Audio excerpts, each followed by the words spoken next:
Alright guys, welcome back to my series on Typhus, Herald of Nurgle. This is the armor build that I did, and I wanted to debut it at Katsucon, but I got it done early, and I debuted it at Star City Anime.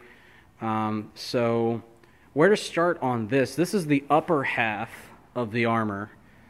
This is it fully disassembled. It breaks down. Well, not fully disassembled.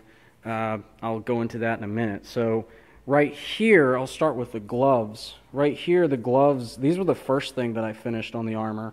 They're just like workers' gloves I found. I just had them left over from a different project.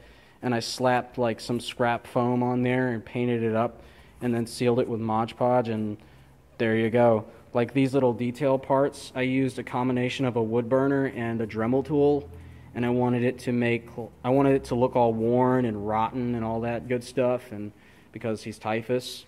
And over here, these are the forearm parts. I have the other one right there.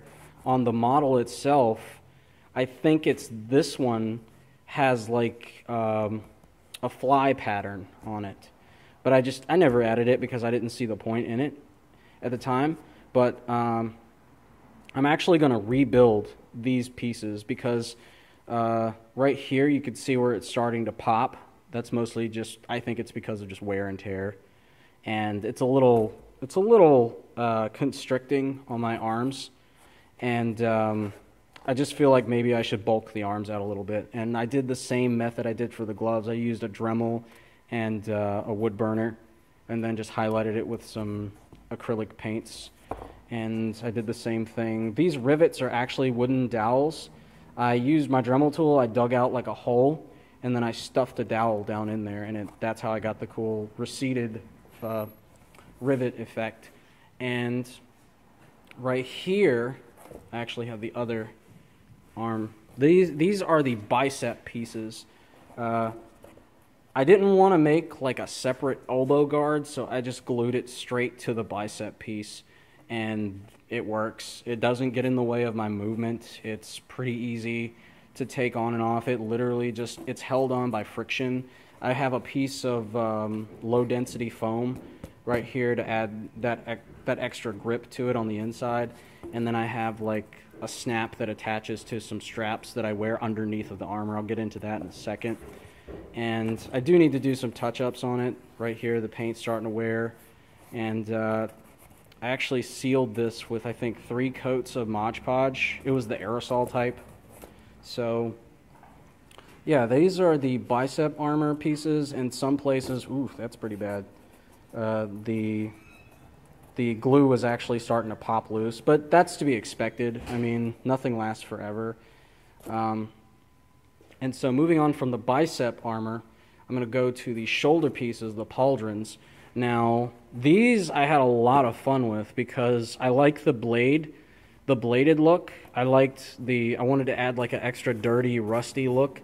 And I made a cardboard version of one of these, and then I transferred that to foam.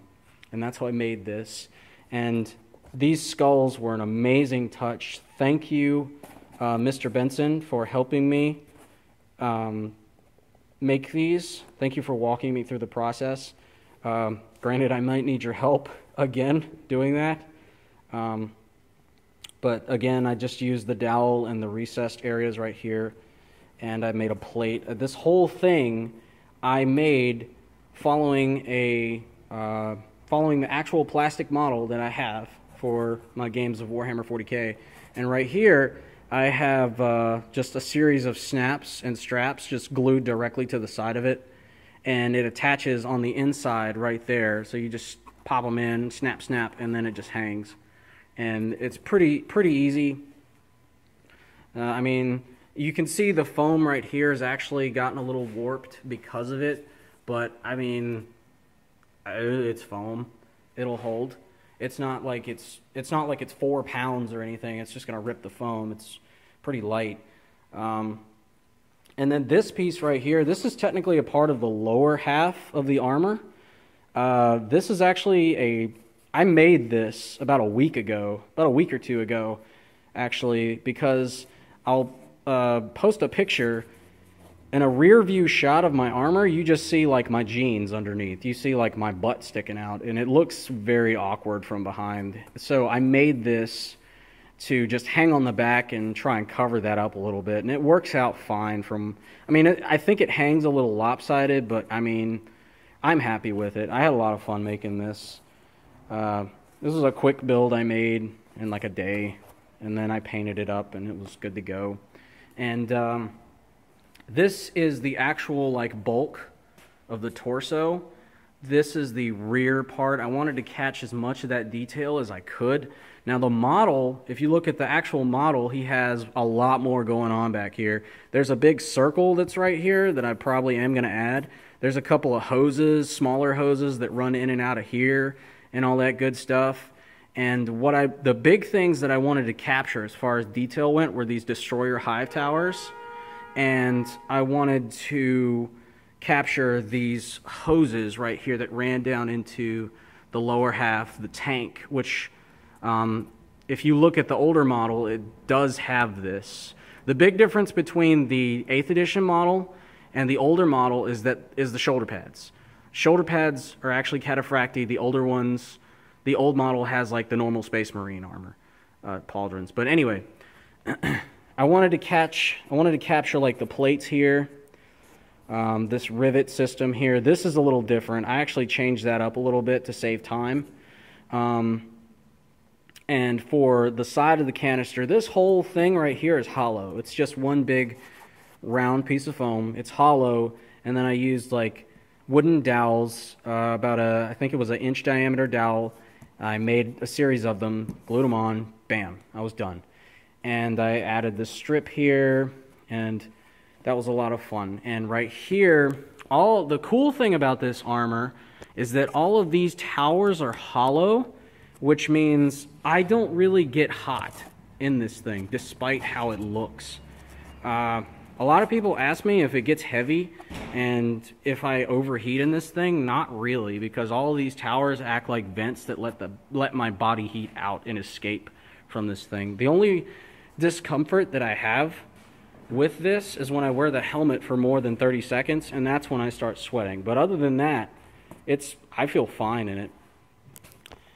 So on the inside here, you can see it's just a big hollow box that I wear on my shoulder. And then there are just some hoses right here that connect to nothing. And right here I have my snaps where it connects. These towers are made out of just scrap foam that I had lying around. It was just all copy paste. That's all it was. And this front half right here, the front half of the torso actually pops off. It's its own separate piece. And if you look at it on the inside, there's not really much going on. I actually used a sewing machine to strap these down and then glue them straight. And if I have to, I can take this front half off myself in case I need to actually get up and go out of this thing.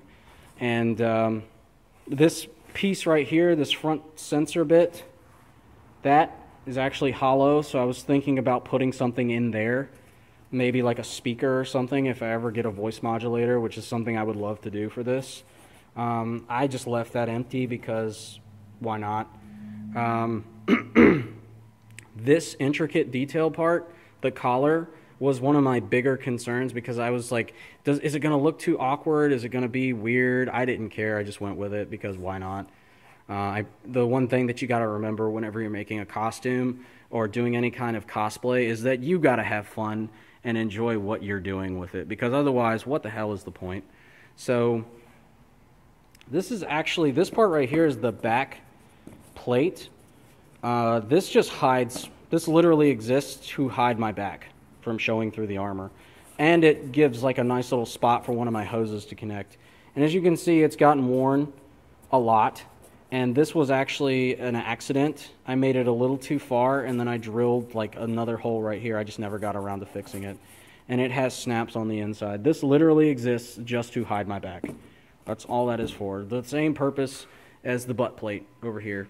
So, yeah. I think as far as what I want to do to this armor, I'm probably going to add like a cooling unit somewhere in here. I'm probably going to maximize this big hollow tank right here. I might pop this off and try and store things inside of it in case I'm at a con. I need like a water pouch or something. I want to add some details up here, like 2 LEDs, one here, maybe some rivets right there. I would love, again, like I said, I'd love to add like a speaker and a voice modulator. Of course, I need to, one of the big concerns, like I said earlier, was my helmet, which I have right here, which I will cover in the 3rd video. So, yeah, that is the basics of my Typhus armor. If you have any questions, feel free to leave a comment, and I will get back to you as soon as I can. See ya.